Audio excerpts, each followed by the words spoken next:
वैद्युत की, ठीक है। और दो इक्वेशन इससे आ जाते हैं।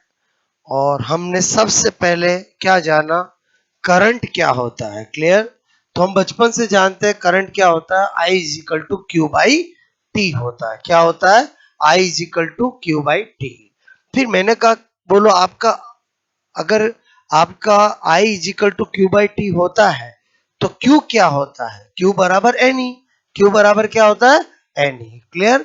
तो मैंने आपको कहा कि I is equal to Q by T और Q बराबर NE, तो इसका मतलब हुआ यहाँ ये रखेंगे तो NE अपॉन टी हो जाएगा, बोलो क्लियर। और मैंने कहा N अपॉन टी क्या होता है, किसी तार के अंदर पर सेकंड, बोलो आपसे मैं कह रहा हूँ प्रवाहित होने वाले इलेक्ट्रॉन की संख्या है, number of flow of electron पर सेकंड। मैंने कहा अक्सर एग्जाम के अंदर ये दे दिया जाता है और करंट पूछी जाती है। तो E तो फिक्स है, बोलो 1.6 इंटू 10 की पावर माइनस 19। और यहां से क्या क्वेश्चन बनता है वो मैंने करवाया। फिर हमने ओम्स लॉ पढ़ा, क्या पढ़ा, ओम्स लॉ। मैंने कहा ओम्स लॉ क्या होता है, V is equal to I R होता है, क्लियर। तो इस दुनिया में आर को लाने वाला कौन है, ओम है। तो आर क्या होता है, रेजिस्टेंस। तो रेजिस्टेंस की यूनिट क्या होती है, ओम होती है। रेजिस्टेंस की डायमेंशन निकालना सिखाया। और रेजिस्टेंस किस किस पे डिपेंड करता है और उससे क्या क्या क्वेश्चन बनते हैं वो सारे हमने किया था। और हमने एक देखा था आर बराबर रो एल अपॉन ए। इसका मतलब हुआ कि जो आर होता है वो तार की लेंथ के, वायर, बोलो लेंथ ऑफ वायर के भी डायरेक्टली प्रोपोर्शनल होता है। अगर किसी वायर की लेंथ को बढ़ाते हैं तो आर क्या होता है, इंक्रीज होता है।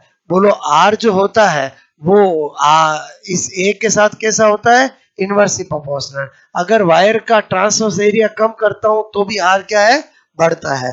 और ये बढ़ाता हूं तो क्या होता है, घटता है। और एक तार किस बोलो का बना हुआ है, किस मेटल का बना हुआ है, उस पर भी डिपेंड करता है, क्लियर। पदार्थ की प्रकृति पर, नेचर ऑफ वायर पर, क्लियर। तो मैंने कहा ये तो सब जानते हैं, इनसे क्वेश्चंस कैसे आते हैं एग्जाम में, क्लियर। तो वो सारे हमने क्वेश्चंस किए। यानी कल हमने अल्टीमेटली टॉपिक स्टार्ट किया, थोड़ा करंट का इंट्रोडक्शन किया और ओम्स लॉ देखा और रेजिस्टेंस के बारे में बताया मैंने आपको, क्लियर। बोलो आगे हम कहानी को बढ़ाते हैं, क्लियर। ओके, अब मैं क्या पढ़ाने जा रहा हूं, मैंने कहा रजिस्टिविटी। क्या पढ़ रहे हैं अपन, बोलो रजिस्टिविटी। कल हमने क्या पढ़ा था, रेजिस्टेंस। अब क्या पढ़ रहे हैं, रजिस्टिविटी, क्लियर। रजिस्टिविटी को क्या कहते हैं, बोलो स्पेसिफिक रेजिस्टेंस कहते हैं। क्या कहते हैं, स्पेसिफिक रेजिस्टेंस, क्लियर। ओके, विशिष्ट प्रतिरोध, यानी ये क्या होता है, प्रतिरोधकता, क्लियर। या इसी को क्या कहते हैं, विशिष्ट प्रतिरोध, क्लियर, विशिष्ट प्रतिरोध। ओके, अब आप क्या करोगे, 15-20 मिनट पूरा इधर ध्यान दो, मैं क्या बताना चाह रहा हूं। बोलो जब रेजिस्टेंस का क्वेश्चन आए या रेजिस्टिविटी आए तो किस बात का ध्यान रखना है। सबसे पहली बात तो रेजिस्टिविटी या स्पेसिफिक रेजिस्टेंस क्या होता है, कोई भी वायर है उसकी यूनिट लेंथ, यूनिट एरिया का जो रेजिस्टेंस होता है उसको रेजिस्टिविटी कहते हैं। यानी किसी भी तार की एकांक लंबाई और एकांक क्षेत्रफल का जो प्रतिरोध होता है उसको हम क्या कहते हैं, बोलो प्रतिरोधकता कहते हैं। क्या बोल रहा हूं, मैंने कहा किसी तार, क्लियर। बोलो तार मतलब क्या, वायर। बोलो कि, बोलो मैंने कहा कि, बोलो कि एकांक लंबाई, क्लियर, एकांक लंबाई। ओके, एकांक लंबाई का मतलब क्या हो गया, यूनिट लेंथ, क्लियर। ओके, बोलो मैंने कहा एकांक लंबाई तथा एकांक क्षेत्रफल, क्लियर। एकांक क्षेत्रफल का मतलब क्या हुआ, यूनिट, आपसे मैं कहूं एरिया, क्लियर। बोलो के प्रतिरोध, क्लियर। प्रतिरोध मतलब क्या, मैंने कहा रेजिस्टेंस, ठीक है, को क्या कहते हैं, बोलो प्रतिरोधकता। मैंने कहा रेजिस्टिविटी, क्लियर। क्या कहते हैं, बोलो यहाँ पर तो मैंने बताया था, बोलो ये रेजिस्टेंस, ठीक है। और उसको क्या कहते हैं, बोलो रेजिस्टिविटी, मैंने कहा कहते हैं, क्लियर। ध्यान से समझना, इस डेफिनेशन को अगर हम ध्यान दें तो मैंने कहा कल हमने पढ़ा था आर बराबर रो एल अपॉन ए, क्लियर। तो मैंने कहा यहाँ पर रो इज इक्वल टू करूंगा, जो कि रेजिस्टिविटी को या रेजिस्टेंस, स्पेसिफिक रेजिस्टेंस का क्या सिंबल होता है, रो होता है। तो बताओ ये आर और ये ए ऊपर चला जाएगा और एल नीचे आ जाएगा। आपको मेरी बात समझ में आए? अब मैंने आपसे कहा एल क्या ले रहा हूं? Unit length. Clear? Unit length. Unit length बोलो, मैंने कहा एकांक लंबाई। क्लियर? ओके। और मैंने कहा एरिया भी क्या ले रहा हूं? बोलो यूनिट, आपसे मैं कह रहा हूं एरिया। क्लियर? एकांक क्षेत्रफल क्या ले रहा हूं? बोलो एकांक क्षेत्रफल। क्लियर? एकांक क्षेत्रफल। ओके। तो मैंने कहा फिर तो बिल्कुल सही बात समझ में आ रहा है कि अगर ये यूनिट होंगे तब तो ये बोलो किसके बराबर होगा? आर के बराबर होगा। क्लियर? तो यही तो मैंने लिखा है, किसी वायर की यूनिट लेंथ, यूनिट एरिया का रेजिस्टेंस ही क्या कहलाता है? रेजिस्टिविटी कहलाता है। बात समझ में आए? बोलो ओके। अब मैंने कहा कि हमने डेफिनेशन को समझा तो हमें क्या देखना पड़ेगा? यूनिट ऑफ, मैंने कहा रो। पहले बताओ रो का मतलब क्या है? स्पेसिफिक रेजिस्टेंस या रेजिस्टिविटी। मतलब क्या बताने जा रहा हूं? बोलो मैंने कहा प्रतिरोधकता। क्लियर? प्रतिरोधकता की इकाई। ओके। तो आपको मैंने क्या कहा? हमारे दिल दिमाग में एक ही होना चाहिए, आर बराबर रो एल अपॉन ए। कभी रो का पता करना होगा तो आर ए अपॉन एल। मैंने कहा रो की यूनिट अगर पता लगानी है तो आर का तो क्या होता है? ओम होता है। क्या होता है? बोलो ओम। प्रतिरोध का, रेजिस्टेंस की यूनिट क्या होती है? ओम होती है। और मैंने कहा अगर मैं ये मीटर स्क्वायर लूंगा तो ये मीटर लेना पड़ेगा, ये सेंटीमीटर स्क्वायर लूंगा तो ये सेंटीमीटर लेना पड़ेगा, दोनों सेम लेने पड़ेंगे। सपोज दैट मैंने कहा मीटर स्क्वायर मीटर, तो कट हुआ और रो की यूनिट क्या बनी? बोलो आप कहोगे ओम। मैंने कहा बोलो ओम इंटू मीटर बनी। क्या बनी? Ohm into metre. यहां तक कोई दिक्कत नहीं? बोलो क्लियर? अच्छा, मैंने कहा अगर मुझे बोलो क्या करनी है? रो की विमा। बोलो क्या करना है? मैंने कहा डायमेंशन। क्लियर? डायमेंशन ऑफ रो करना है। रो क्या है? बोलो रेजिस्टिविटी। क्लियर? तो हम क्या करेंगे? हमें पता है कि यहाँ पर आर बराबर क्या बताया? रो एल अपॉन ए। हर बार यहीं से कहानी क्यों स्टार्ट करता हूं? क्योंकि जब भी मेरे एग्जाम में मुझे डायमेंशन पूछा जाएगा, यूनिट पूछा जाएगा, तो मुझे तो यही से शुरुआत करनी पड़ेगी, क्योंकि मुझे रो के अलग से कोई याद नहीं रखना। एक फॉर्मूला जो हमने कल याद कर लिया कि आर बराबर रो एल अपॉन ए, उसी से हम रो की भी बातें पता लगाएंगे। क्लियर? तो मैंने कहा इसलिए जब रो के बारे में पता लगाना है तो ये कर दिया। बात समझ में आए? दिमाग में आता है ये तो लिखा हुआ था इधर, भाई वहां एग्जाम में आएगा तो ऐसे शुरुआत करनी पड़ेगी, वहां साइड में थोड़ी लिखा हुआ होगा। क्लियर? मैंने कहा अब मुझे क्या करना है? बोलो रो की विमा करनी है। और जब भी किसी बड़ी फिजिकल क्वांटिटी की डायमेंशन निकालनी है तो उसके फॉर्मूले को तब तक ब्रेक करते जब तक कि क्या फॉर्मूला बदल नहीं जाए, वर्क या फोर्स में। क्लियर?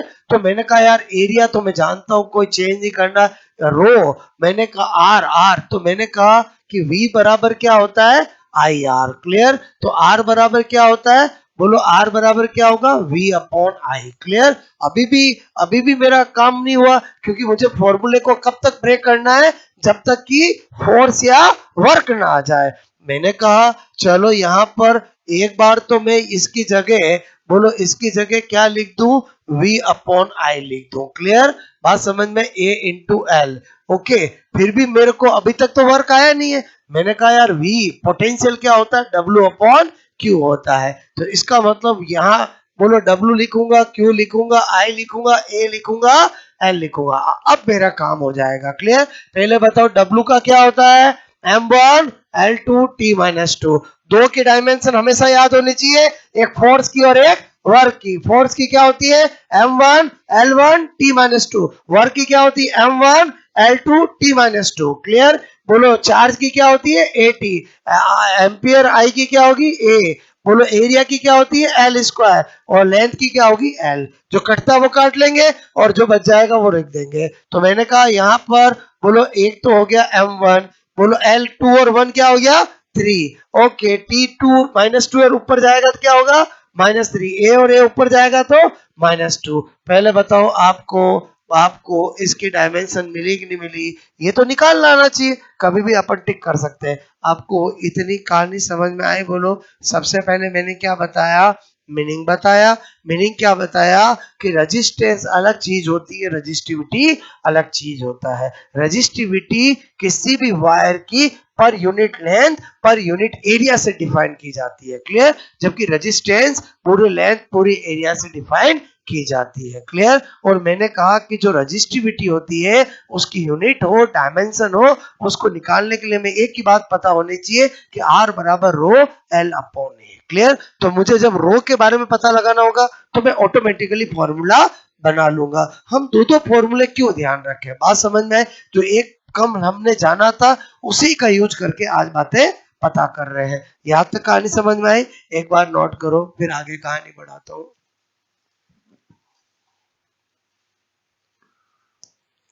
रजिस्टिविटी की डेफिनेशन क्या है समझ में आया। Resistance of per unit length per unit area wire is known as resistivity, clear. क्या बोला मैंने, समझ में आया बोलो। Resistance of per unit length per unit area of wire is known as resistivity, ठीक है।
यहां तक बात समझ में आए बोलो आपको।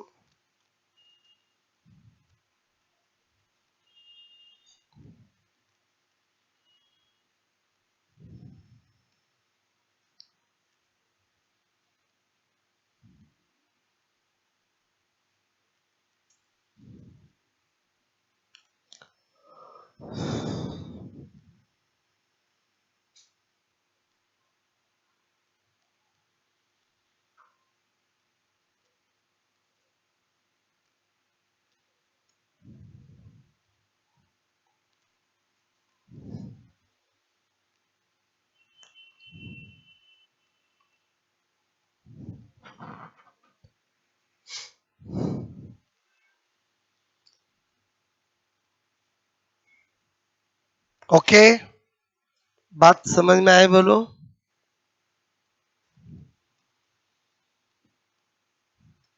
Resistance of per unit length per unit area of wire क्या होता है बोलो, रेजिस्टिविटी होती है। किसी भी तार के एकांक लंबाई एकांक क्षेत्रफल का जो प्रतिरोध होता है उसको क्या कहते हैं, प्रतिरोधकता। ओके,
ये मैंने क्या किया समझ में आया बोलो? किसी की भी डायमेंशन निकालनी है तो फॉर्मूले को तब तक ब्रेक करते हैं जब तक कि फॉर्मूला किस में कन्वर्ट ना हो जाए, फोर्स या वर्क में। क्लियर?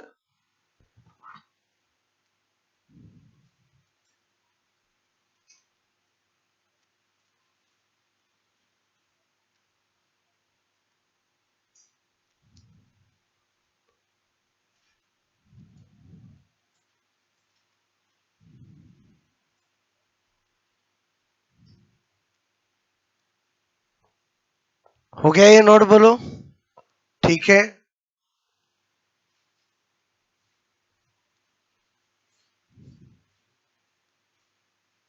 क्या ये नोट बोलो? ठीक है, आगे बढ़े? यहां तक बात समझ में आए बोलो? ओके। अभी क्वेश्चंस कैसे बनेंगे वो तो मैं बताऊंगा। अभी तो हम पहले रो के बारे में थोड़ी जान रहे हैं। क्लियर? मैंने कहा बोलो प्रतिरोधकता, ठीक है, की निर्भरताएं, ठीक है, यानी resistivity depend on. Clear? Resistivity मैंने कहा depend on. Clear? Resistivity depend on. हमने रेजिस्टेंस किस पे डिपेंड करता है वो भी पढ़ा था। अब क्या कर रहे हैं, रजिस्टिविटी किस पे डिपेंड करती है? नंबर वन, पहला पदार्थ की प्रकृति, ठीक है, प्रकृति पर, ठीक है। बोलो क्या बोला? तार पदार्थ की प्रकृति पे, मतलब नेचर ऑफ, बोलो सब्सटेंस ऑफ वायर। क्लियर? एक तो इस पे डिपेंड करता है और नंबर टू है ताप यानी टेम्परेचर। क्लियर? जैसे ही मैंने दो पॉइंट देखे, मेरी बात को समझना, मैंने कहा रजिस्टिविटी ओनली दो फैक्टर से अफेक्टेड होती है। एक तो nature of substance of wire. Nature of substance of wire, पदार्थ की प्रकृति का मतलब है अगर मुझे दो वायर दे और बोले वो सेम मेटल के बने हुए हैं तो इसका मतलब है उनका नेचर सेम है। अगर अलग अलग मेटल के बने हुए मतलब वो अलग अलग पदार्थ के बने हैं। क्लियर? अगर किसी क्वेश्चन में सेम मेटल बोल दे तो इस फैक्टर का रोल ही खत्म हो जाता है। बात समझ में आए बोलो? अब मैंने आपसे कहा कि ये मैंने आपको बताया, एग्जाम में क्वेश्चन आए कि बोलो प्रतिरोधकता। क्लियर? कितनी बार पूछा गया है, निम्न में से किस पर निर्भर निर्भर करती है? क्लियर? बोलो आपको पूछा गया रजिस्टिविटी डिपेंड ऑन। क्लियर? बोलो पहला ऑप्शन देते हैं तार की लंबाई, लंबाई, लंबाई, लंबाई पर। क्लियर? यानी लेंथ ऑफ वायर। क्लियर? दूसरा आपको दिया जाता है तार, बोलो तार के अनुप्रस्थ, अनुप्रस्थ काट क्षेत्रफल। क्लियर? बोलो पर। ओके, यानी मेरे कहने का मतलब है ट्रांसवर्स, बोलो ट्रांसवर्स एरिया। क्लियर? ट्रांसवर्स मैंने कहा यहां पर, बोलो transverse area of wire. Clear? एक दिया जाता है तार के पदार्थ की प्रकृति पर। क्लियर? प्रकृति पर यानी नेचर, ठीक है, ऑफ, मैंने कहा सब्सटेंस ऑफ वायर। क्लियर? और एक दिया जाए ऑल ऑफ देम, उपयुक्त सभी। तो जब रजिस्टिविटी का क्वेश्चन हो तो आंसर क्या होगा बोलो? सी। क्योंकि रजिस्टिविटी को तो यूनिट लेंथ, यूनिट एरिया से डिफाइन किया जाता है।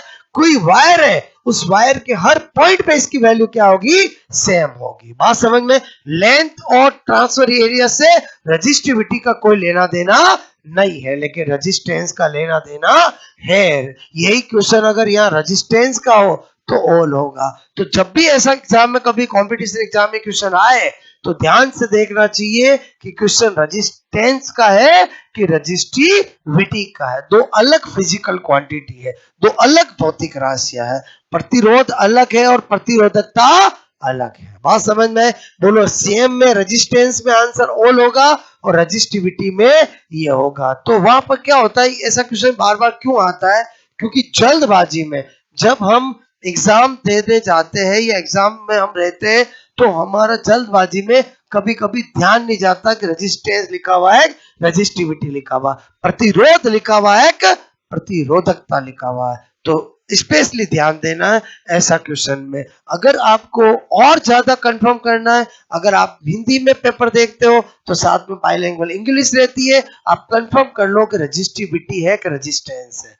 और समझे इंग्लिश में तो रेजिस्टिविटी रेजिस्टेंस क्लियर पता चल जाएगा, हिंदी में एक बार और इंग्लिश में देख लेना चाहिए क्योंकि सावधानी कहीं गलत ना हो जाए। बात समझ में? क्योंकि मोर प्रायोरिटी किसको दी जाती है? इंग्लिश को। सपोज दैट हिंदी में प्रतिरोध लिखा हुआ और इंग्लिश में प्रतिरोधकता है, रेजिस्टिविटी लिखा हुआ है, तो इसका मतलब वहां पर हिंदी में प्रिंटिंग मिस्टेक है। क्या बोला मैंने? समझ में आया? बोलो।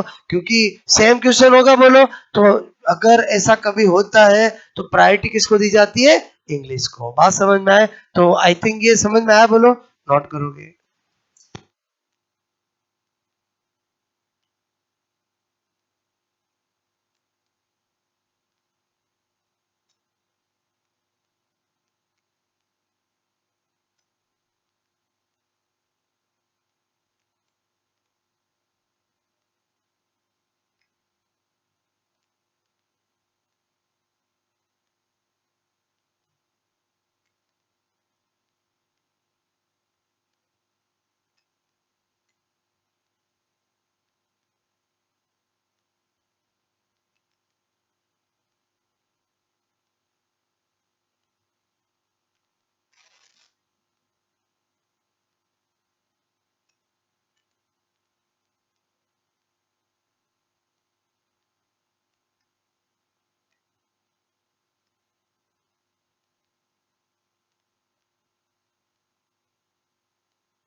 ये तो मैंने एक क्वेश्चन कराया, और देखना हम किसके क्वेश्चंस कर रहे हैं, बोलो।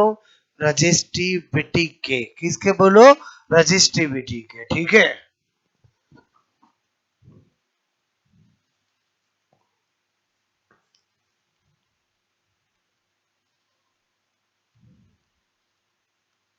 ऐसा 3-4 बार पूछा गया है। कभी रेजिस्टेंस का पूछते हैं, कभी रजिस्टिविटी का पूछते हैं। रेजिस्टेंस का पूछेंगे तो रेजिस्टेंस तो लेंथ पर, बोलो ट्रांसवर्स एरिया पर, नेचर पर, सब पे डिपेंड करता है। क्लियर? लेकिन रजिस्टिविटी ओनली नेचर ऑफ, बोलो आप, सब्सटेंस ऑफ वायर पे और टेम्परेचर पे डिपेंड करती है। क्लियर? आई बात समझ में? बोलो। यही क्वेश्चन अगर ऐसा हो। क्लियर?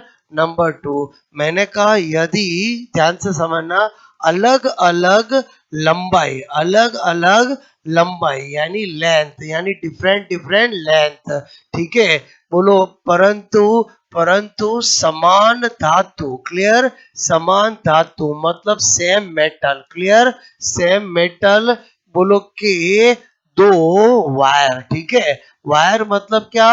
तार की प्रतिरोधकता। क्लियर? प्रतिरोधकता, मैंने कहा रजिस्टिविटी। क्लियर? रजिस्टिविटी, बोलो, रो 1 एंड रो 2 है। तो आपसे मैं कहूँ रिलेश, तो इनमें इनमें संबंध। क्लियर? संबंध मतलब रिलेशन। रिलेशन, बोलो, आपसे मैं कह रहा हूं, मैंने कहा रिलेशन होगा। क्लियर? होगा। ओके। और आपको कहा गया है कि बोलो रो वन मैंने कहा लॉन्ग लेंथ, ठीक है, वायर, वायर रजिस्टिविटी है, क्लियर। और रो टू बोलो मैंने कहा शॉर्ट, बोलो लेंथ, बोलो वायर रजिस्टिविटी है, क्लियर। क्या बोला आपको कि रो वन क्या है, लंबे तार की प्रतिरोधकता है, और रो टू क्या है, छोटे तार की प्रतिरोधकता है, क्लियर। बोलो आपको ये सब कुछ दे रखा है, मतलब रो वन क्या है, लंबे तार की प्रतिरोधकता, क्लियर। और ये क्या है, बोलो छोटे तार की, बोलो प्रतिरोधकता, क्लियर। ये तो पूरा क्वेश्चन है, ठीक है। ऑप्शन क्या देगा, rho one is greater than rho two, rho one is less than rho two, बोलो rho one is equal to rho two, और आपसे कहा जाए नन ऑफ दीज, क्लियर। इनमें से कोई नहीं, क्या होगा बोलो क्वेश्चन सी, वेरी सिंपल। आपको मेरी बात समझ में आए बोलो, क्योंकि यहाँ पर बोलो लेंथ का तो कोई लेना देना नहीं, बस मुझे एक चीज देखनी थी, मेटल सेम है, दैट्स ऑल। फिर भले वो मोटे पतले हो चाहे लंबे छोटे हो, बोलो कोई फर्क नहीं पड़ेगा, रजिस्टिविटी क्या होगी, सेम होगी। बताओ ये क्वेश्चन समझ में आया बोलो, क्लियर, नोट कर लोगे।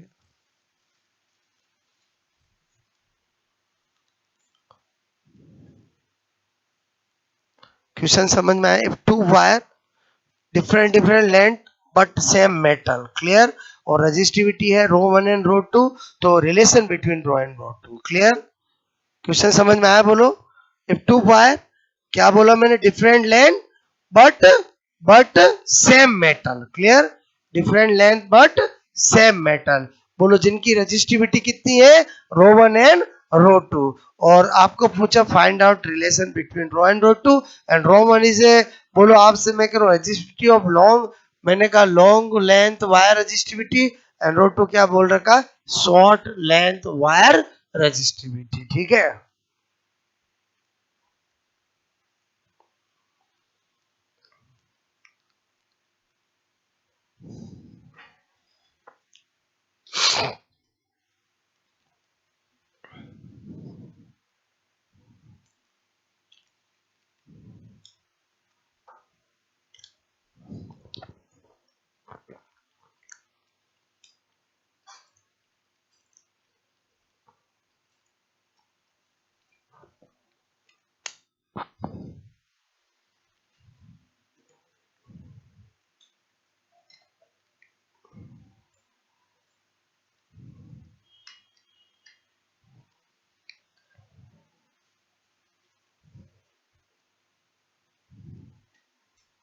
बात समझ में आई मेरी आपको, ओके।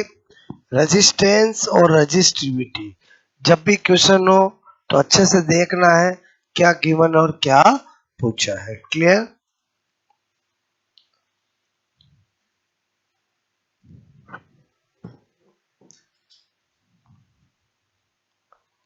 आपको मेरी बात समझ में आई बोलो। रेजिस्टेंस क्या होता है, रजिस्टिविटी क्या होता है, रेजिस्टेंस की यूनिट लेंथ बताई, बोलो यूनिट डायमेंशन बताई, रजिस्टिविटी की यूनिट डायमेंशन बताई। रेजिस्टेंस किस किस पे डिपेंड करता है, रजिस्टिविटी किस किस पे डिपेंड करता है, ये हमने स्टडी किया अभी, क्लियर। अब मैं क्या बता रहा हूँ, मैंने रेजिस्टेंस और रजिस्टिविटी के अंदर टेम्परेचर का रोल नहीं देखा, क्लियर। तो अब हम क्या देखेंगे कि बोलो टेम्परेचर का प्रतिरोध और प्रतिरोधकता पर प्रभाव, effect of temperature on resistance and resistivity, clear. बात समझ में, यहां तक तो कहानी समझ में आया बोलो आपको, ओके। हटा दूं मैं बोलो, क्वेश्चन समझ में आया बोलो, ओके। अब मैं क्या बता रहा हूं, मैंने कहा बोलो आर एंड रो यानी प्रतिरोध, ठीक है, तथा मैंने कहा प्रतिरोधकता, ठीक है, पर ताप का प्रभाव, क्लियर। क्या देखना चाहते हैं, मैंने कहा effect, clear, of temperature on, मैंने कहा रेजिस्टेंस एंड रजिस्टिविटी। अच्छे से 10 मिनट समझो, 5 मिनट क्या बताना चाह रहा हूं, क्लियर। हम टेम्परेचर का रोल देखना चाहते हैं, तो सबसे पहले थ्योरेटिकल क्वेश्चन एग्जाम में कभी भी आता है कि अगर हम टेम्परेचर इंक्रीज करते हैं, क्लियर, तो मैंने कहा रेजिस्टेंस पूछे तो भी इंक्रीज होगा, और मैंने कहा रेजिस्टिविटी पूछे तो भी इंक्रीज होगी। क्लियर? इसका मतलब टेम्परेचर के मामले में दोनों का रिजल्ट सेम है। अगर मैं टेम्परेचर इंक्रीज करता हूं, मेरे से पूछा जाए वायर का रेजिस्टेंस, बोलो मेरे को पूछा जाए रेजिस्टिविटी, दोनों में ही हमारा आंसर क्या होगा? इंक्रीज होगा। इसका मतलब हुआ एग्जाम में कभी क्वेश्चन आए कि टेम्परेचर इंक्रीज करने पर वायर के रेजिस्टेंस और रेजिस्टिविटी दो का साथ में क्यों पूछते, ताकि ऑप्शन बन सके। क्लियर? जैसे आपको ये मैंने बताया। क्लियर? ये क्यों, वो तो मैं अभी आपको अच्छे से समझाऊंगा। यहाँ से क्वेश्चन क्या आता है कि टेम्परेचर, बोलो आप सब इंक्रीज भी दे सकता है और डिक्रीज भी दे सकता है। जब मैं इंक्रीज करने पर इंक्रीज हो रहा था, डिक्रीज करने पर डिक्रीज भी होगा। क्लियर? मैंने कहा टेम्परेचर इंक्रीज करने पर बोलो आर एंड रो, मतलब वहां तो रेजिस्टेंस रेजिस्टिविटी लिखा हुआ रहता है। क्लियर? अभी हम जानते हैं आर का मतलब क्या? रेजिस्टेंस। रो का मतलब क्या? रेजिस्टिविटी। ठीक है? बोलो पर इफेक्ट आपसे मेरे को डैश डैश डैश। क्लियर? बोलो ऑप्शन में दे दे आपको यू और यू। आप समझ के क्या हो रहा है? ये एक इंक्रीज और एक डिक्रीज। क्लियर? डिक्रीज और मैंने कहा इंक्रीज। बोलो इंक्रीज और इंक्रीज और डिक्रीज और डिक्रीज। पहले बताओ, बोलो दो का पूछने से क्या होता है? चार ऑप्शन बनेंगे। बात समझ में? मैंने आपसे कहा कि टेम्परेचर इंक्रीज करने पर इंडिविजुअली रेजिस्टेंस पूछे तो भी इंक्रीज, इंडिविजुअली रेजिस्टिविटी पूछे तो भी इंक्रीज, और दोनों का साथ पूछे तो भी इंक्रीज इंक्रीज। क्लियर? बट क्यों? तो इधर ध्यान से समझना। एक्चुअली क्या हुआ है, प्रैक्टिकली क्या देखा गया है कि आपसे मैं करूं R final is equal to R initial 1 plus alpha delta T, ये एक इक्वेशन होती है। क्लियर? ये आर का किसके साथ रिलेशन है? टेम्परेचर के साथ। किसके साथ रिलेशन है? टेम्परेचर के साथ। यहां पर मैंने कहा आर आई का मतलब क्या है? Initial temperature. क्या है बोलो? इनिशियल टेम्परेचर मतलब प्रारंभिक, मैंने कहा ताप। बोलो प्रारंभिक, बोलो प्रारंभिक, मैंने कहा इनिशियल रेजिस्टेंस। क्या है बोलो? इनिशियल रेजिस्टेंस, प्रारंभिक प्रतिरोध। क्लियर? मैंने कहा आर एफ का मतलब क्या है? बोलो फाइनल रेजिस्टेंस। फाइनल रेजिस्टेंस मतलब अंतिम, अंतिम मैंने कहा प्रतिरोध। क्लियर? अच्छा, मैंने कहा यहाँ अल्फा क्या है?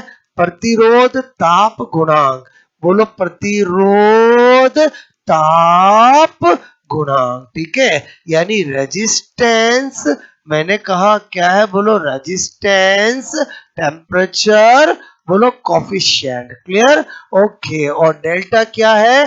ताप में परिवर्तन। क्लियर? ताप में परिवर्तन मतलब मैंने कहा चेंज ऑफ टेम्परेचर। क्लियर? अब मुझे को एक बात बताओ, इस रिलेशन से एक बात समझ में आती है, अगर मैं इसको इंक्रीज करूंगा, डेफिनेटली टेम्परेचर इंक्रीज करूंगा तो चेंज ऑफ टेम्परेचर तो इंक्रीज होना ही होना है। बोलो क्लियर? तो अगर मैं आपसे कह रहा हूं इसको मैं इंक्रीज करूंगा, तो बताओ चेंज ऑफ टेम्परेचर इंक्रीज होगा, और चेंज ऑफ टेम्परेचर इंक्रीज होगा तो हमारा ये भी क्या होगा? इंक्रीज होगा। मेरी बात समझ में आए? बोलो समझे कि नहीं समझे? अरे बोलो चीजें प्लस में है तो प्लस में है, तो इसको इंक्रीज करने पर ये इंक्रीज नहीं होगा क्या? बोलो अरे होगा कि नहीं होगा? बोलो बात समझ में?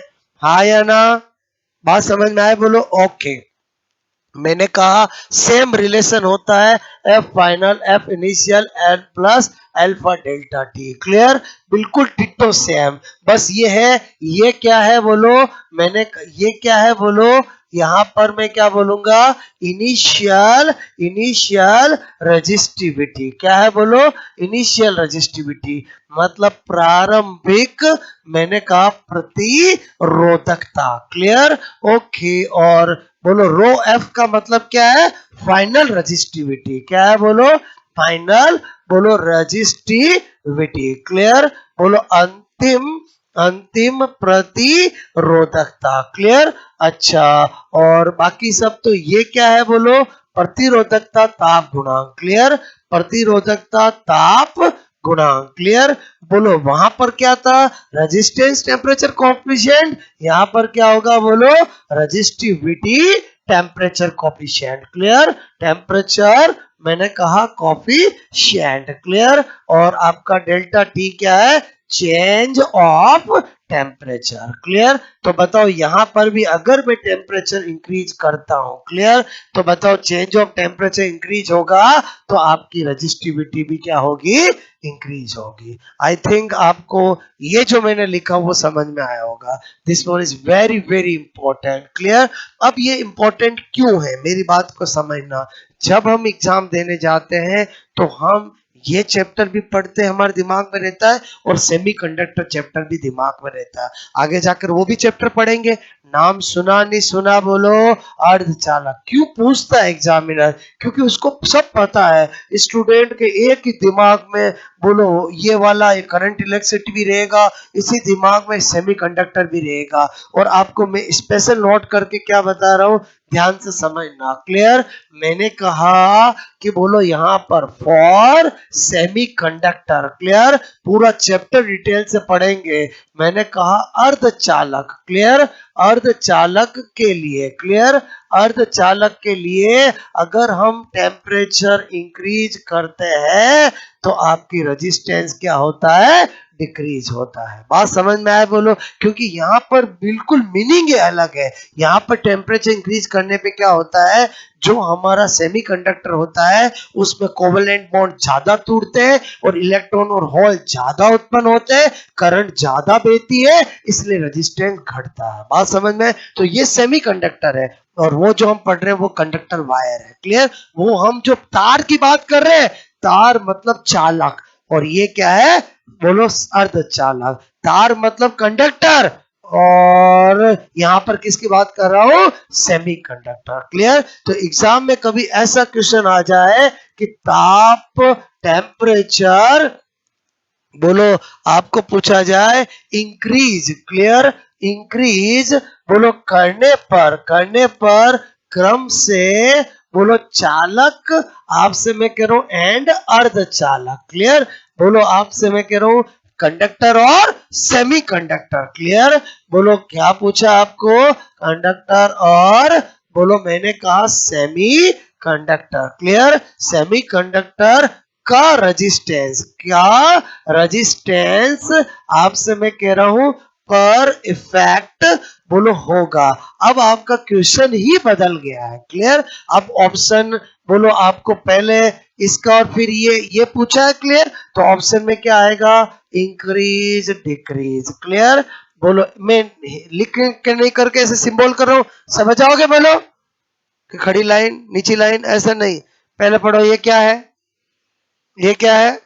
Okay, decrease increase, clear. बोलो इंक्रीज इंक्रीज, बोलो डिक्रीज डिक्रीज। पहले बताओ इस बार आंसर क्या होगा? सबसे पहले क्या देखना पड़ेगा, क्या क्या दे रखा है।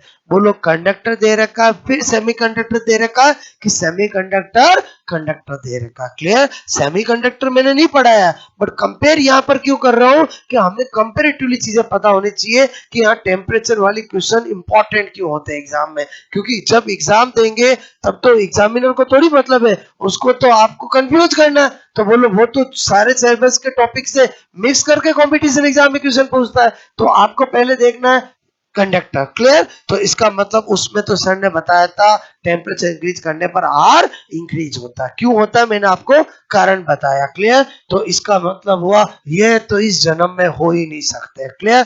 क्या बोल रहा हूँ समझ में आए मेरी बात? फिर क्या दे रखा है? सेमीकंडक्टर। सेमीकंडक्टर में टेम्परेचर इंक्रीज करने पर आर क्या होता है? डिक्रीज होता है, क्लियर। तो आंसर क्या हो जाएगा? ए हो जाएगा। आपको मैं कुछ सिखाना चाह रहा था, समझ में आया बोलो? जान के आपको सेमीकंडक्टर वाला स्पेशल नोट क्यों बताया कि हम माना आगे सेमीकंडक्टर टॉपिक पढ़ेंगे, बट यहीं पे कंपेयर करें तो ज्यादा ध्यान रहेगा। मेरी बात समझ में आए बोलो? मतलब ये टेम्परेचर वाला क्वेश्चन एग्जाम में क्यों आता है, समझ में आया बोलो? मैं आपको एग्जामिनर की सोच बता रहा हूँ कि यहाँ से क्वेश्चन देने की प्रायोरिटी उसकी क्यों होती है, क्योंकि उसको पता रहता है कि टेम्परेचर रेजिस्टेंस, रेजिस्टेंस एक ही वर्ड है लेकिन कंडक्टर में अलग होता है और बोलो सेमीकंडक्टर में अलग होता है। लेकिन बोलो कंडक्टर के अंदर रेजिस्टेंस और रेजिस्टिविटी के अंदर टेम्परेचर का रोल एक जैसा रहता है। बोलो ये क्वेश्चन बिल्कुल अलग है। और बोलो समझे समझे बोलो। आई थिंक मैं क्या बताना चाह रहा था। अच्छा, टेम्परेचर का रोल मैंने दोनों का एक साथ क्यों बताया, समझ में आया? क्योंकि एक साथ एक जैसा रिलेशन है। और समझे समझे बोलो, हमने पहले रेजिस्टेंस पढ़ा, फिर रजिस्टिविटी पढ़ा, लेकिन टेम्परेचर का इफेक्ट एक साथ बताया मैंने आपको।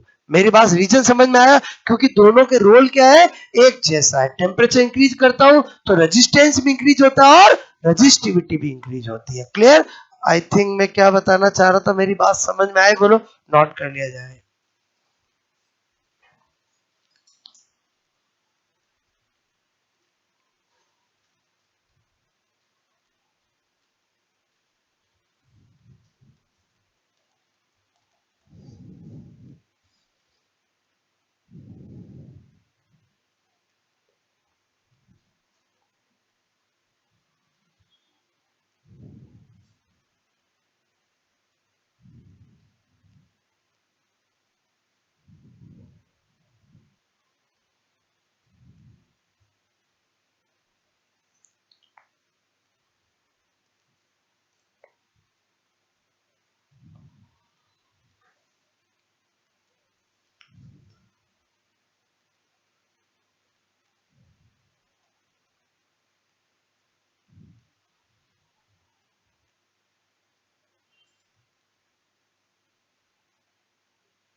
बात समझ में आई मेरी आपको, बोलो क्लियर?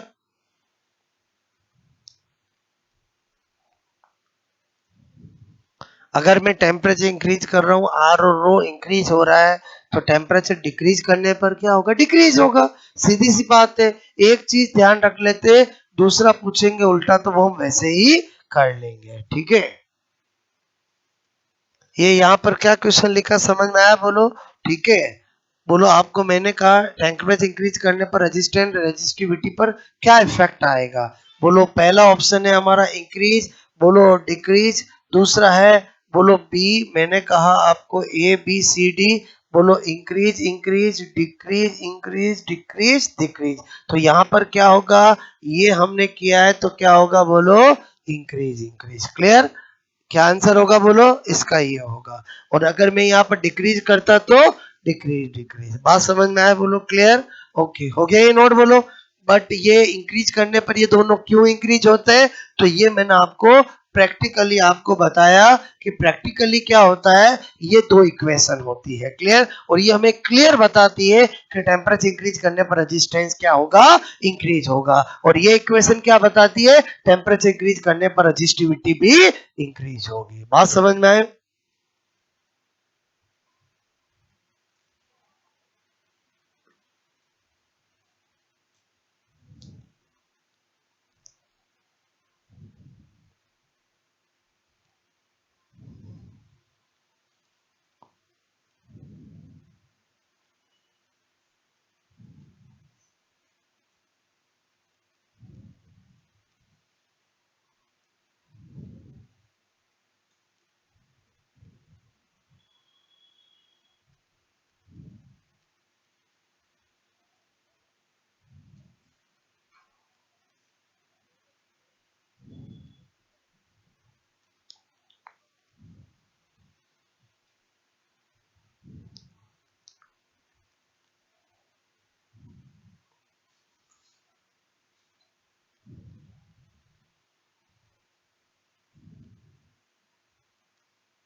पहले बताओ दोनों डिट्टो सेम है बोलो, तो रिजल्ट भी क्या मिलेगा, सेम मिलेगा। क्लियर?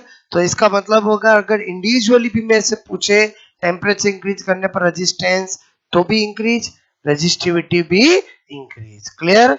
ओके। इसका मतलब हुआ रेजिस्टेंट टोटल कितने फैक्टर से अफेक्टेड होता है, 4 से। Number 1 length of wire, number 2 transverse area of wire, number 3 nature of wire, number 4 temperature. Resistivity कितने फैक्टर पे डिपेंड करती है, only 2। Number 1 nature of wire, number 2 temperature. बात समझ में आए बोलो? क्लियर? क्या ये नोट बोलो? ओके। और ये मैंने जान के क्यों बताया, समझ में आया? क्योंकि एग्जामिनर ऐसा ही देगा आपको। बात समझ में? सेमीकंडक्टर पूरा अपने आप में अच्छा चैप्टर, हम पूरा डिटेल से पढ़ेंगे। यहां पर मैंने कंपेरेटिवली बताया। क्लियर? सेमीकंडक्टर के लिए टेम्परेचर इंक्रीज करने पर रेजिस्टेंस क्या होता है, डिक्रीज होता है। क्लियर?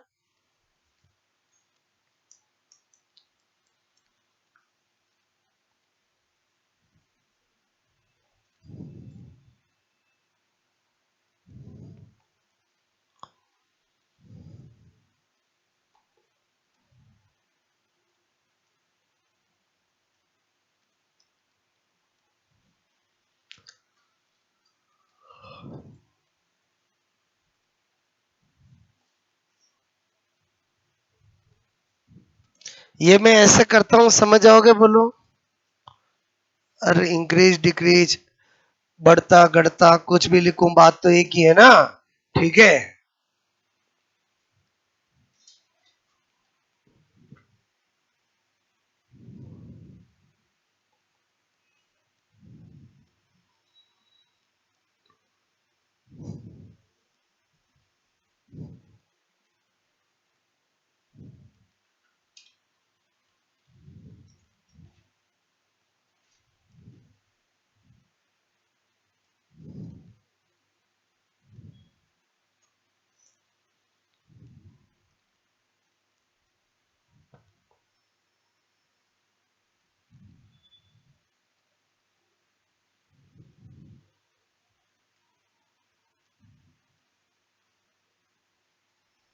ओके।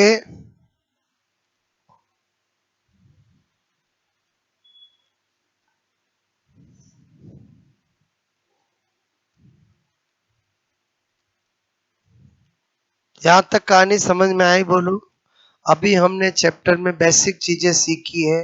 रेजिस्टेंस क्या होता है, रजिस्टिविटी क्या होता है, रेजिस्टेंस की यूनिट डायमेंशन क्या होती है, रजिस्टिविटी की यूनिट डायमेंशन क्या होती है, रेजिस्टेंस किन किन फैक्टर से अफेक्टेड होता है, रजिस्टिविटी किन किन फैक्टर से अफेक्टेड होती है, और रेजिस्टेंस और रजिस्टिविटी में टेम्परेचर का क्या रोल होता है। क्लियर? ये सारी चीज हमने बोलो सीखा। यहाँ तक कहानी समझ में आए बोलो आपको? ओके। इसके आगे कहानी हम कल स्टडी करेंगे।